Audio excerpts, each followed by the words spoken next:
ખેડૂતને કૃષિ જગતનો તાત એવું આપણા ઋષિમુનિઓથી લઈને આજ સુધી કહેવાય છે.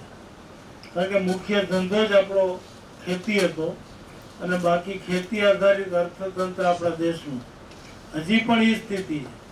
લગભગ 60%થી વધુ લોકો ખેતી અને ખેતી આધારિત ધંધા રોજગાર ઉપર રોજગારી મેળવે છે.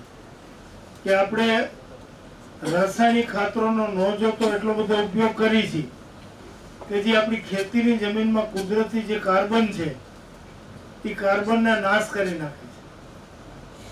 અને જ્યાં જરૂર ન હોય ત્યાં પણ આપણે રાસાયણિક ખાતરનો ઉપયોગ કરીએ